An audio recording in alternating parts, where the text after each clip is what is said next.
আসসালামু আলাইকুম রহমতুল্লাহি ওবারাকাতুহু। আজকে আমরা জানব সান্ডা খাওয়ার ব্যাপারে নবীজি সাল্লাল্লাহু আলাইহি সাল্লাম কি বলেছিলেন। সম্প্রতি সান্ডা ধরা ও খাওয়া নিয়ে মধ্যপ্রাচ্যে বসবাসরত এক প্রবাসী বাংলাদেশির ভিডিও ভাইরাল হয়েছে সামাজিক যোগাযোগ মাধ্যমে। এরপর থেকে সামাজিক যোগাযোগ মাধ্যমে এই প্রাণীটি নিয়ে নানা রকম আলোচনা চলছে, তৈরি হচ্ছে মজার মিম, কৌতুক ইত্যাদি। এই প্রশ্ন উঠেছে, এই প্রাণীটি খাওয়া কি ইসলাম সম্মত? সান্ডা খাওয়া কি হালাল না হারাম? চলুন জেনে নেই। সান্ডা কি ধরনের প্রাণী সেটা খুঁজতে হলে দেখতে হবে সান্ডা মূলত এক ধরনের মরু অঞ্চলের টিকটিকি, বৈজ্ঞানিকভাবে যাকে বলা হয় ইউরোমাস্ট্রাক্স, আর আরবি ভাষায় এর নাম দব। এটি আফ্রিকা ও মধ্যপ্রাচ্যের মরু অঞ্চলের প্রাণী। এর শরীর শক্ত, লেজ মোটা ও খাদযুক্ত, যা আত্মরক্ষায় ব্যবহার হয়। অনেক দেশে এর তেল ব্যবহৃত হয় আয়ুর্বেদিক চিকিৎসায়, বিশেষত যৌনশক্তি বৃদ্ধির ওষুধ হিসেবে। সান্ডা খাওয়ার ব্যাপারে নবীজি সাল্লাল্লাহু আলাইহি সাল্লাম কি বলেছিলেন?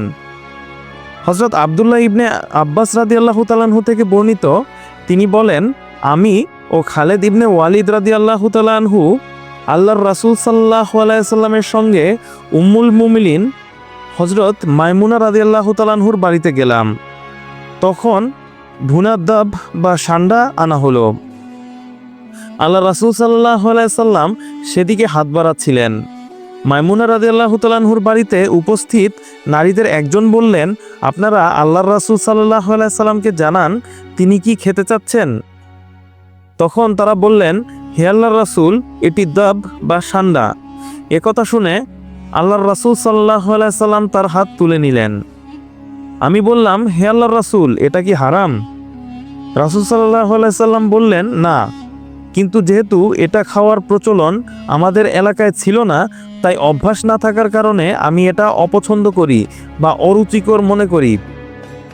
তখন খালিদ রাদিয়াল্লাহু তাআলা আনহু নবীজি সাল্লাল্লাহু আলাইহি সাল্লামের সামনেই ওই পাত্রটি টেনে নিয়ে সান্ডার মাংস খেলেন।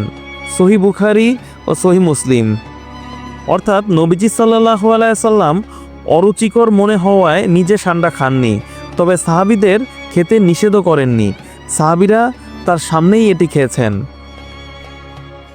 ইসলামী আইন বিশারদদের অভিমতে পাওয়া যায়, ফকিহ বা ইসলামী আইন বিশারদগণ সান্ডা খাওয়ার বিধানের ব্যাপারে মতভেদ করেছেন।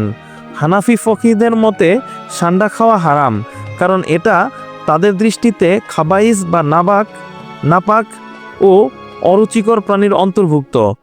যেহেতু হাদিসে সান্ডা খাওয়ার উল্লেখ পাওয়া যায়, সেগুলোকে তারা ইসলামের শুরুর সময়ের ঘটনা হিসেবে ব্যাখ্যা করেন, অর্থাৎ সেই সময়ের যখন কোরআনের এই আয়াত অবতীর্ণ হয়নি, আর তিনি তাদের জন্য অপবিত্র বস্তুসমূহ হারাম করেছেন।